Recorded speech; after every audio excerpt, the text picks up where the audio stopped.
Hi guys, this is IT Gadgets. What are different types of fingerprint scanners? Fingerprint scanners aren't just reserved for the very top tier of smartphones these days, with even many budget phones packing the tech these days. Technology has moved on a lot from the early days too, becoming faster and more accurate in their readings. With all that in mind, let's take a look at how the latest fingerprint scanners work and what the differences are. Number 1. Optical fingerprint scanners. Optical fingerprint scanners are the oldest method of capturing and comparing fingerprints. As the name suggests, this technique relies on capturing an optical image, essentially a photograph, and using algorithms to detect unique patterns on the surface, such as ridges or unique marks, by analyzing the lightest and darkest areas of the image. Just like smartphone cameras, these sensors can have a finite resolution, and the higher the resolution, the finer details the sensor can discern about your finger, increasing the level of security. However, these sensors capture much higher contrast images than a regular camera. These scanners typically have a very high number of diodes per inch to capture these details up close.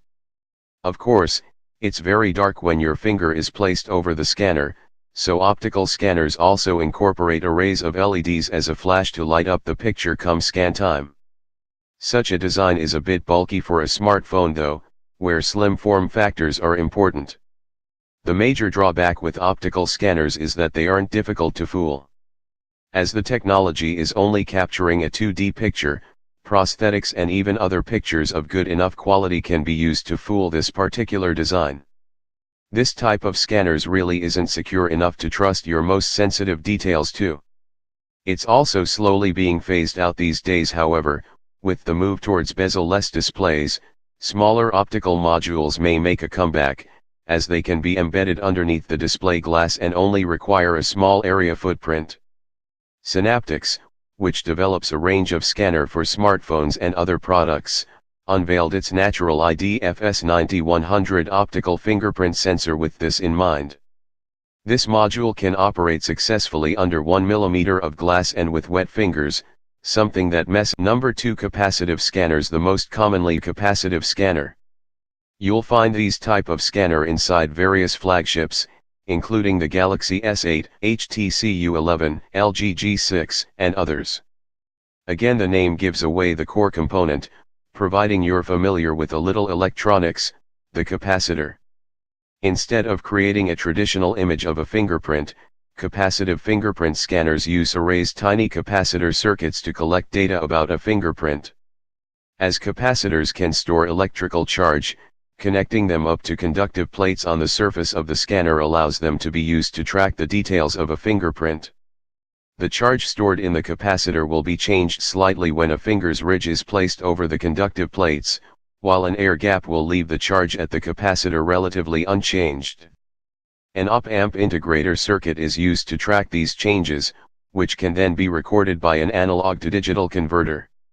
Once captured, this digital data can be analyzed to look for distinctive and unique fingerprint attributes. The results can't be replicated with an image and is incredibly tough to fool with some sort of prosthetic, as different materials will record slightly different changes in charge at the capacitor. The only real security risks come from either hardware or software hacking. Fortunately, these days, the simple press and hold design is far more common. Looking forward, Synaptics has also unveiled its latest FS4600 capacitive scanner that supports new UI features.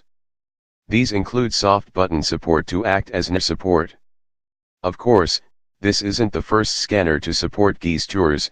The Nexus 5X, 6P, and Google Pixel support similar features, as does the Huawei Mate S and some Meizu models. In future, many more devices may support a wider variety of swipe and navigation. Number 3. Ultrasonic scanners. The latest fingerprint scanning technology to enter the smartphone space is an ultrasonic sensor, which was first announced to be inside the LE Max Pro smartphone.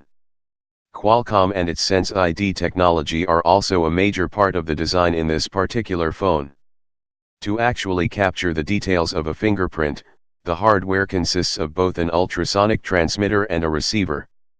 An ultrasonic pulse is transmitted against the finger that is placed over the scanner.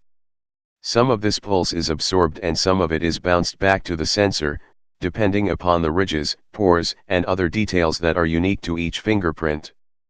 There isn't a microphone listening out for these returning signals, instead a sensor that can detect mechanical stress is used to calculate the intensity of the returning ultrasonic pulse at different points on the scanner.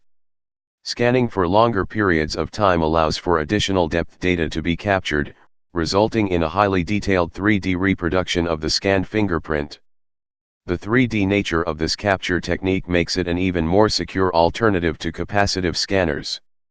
While this technology is still yet to appear in a commercial handset, Vivo has shown off a concept model that includes Qualcomm's ultrasonic in-display fingerprint scanner.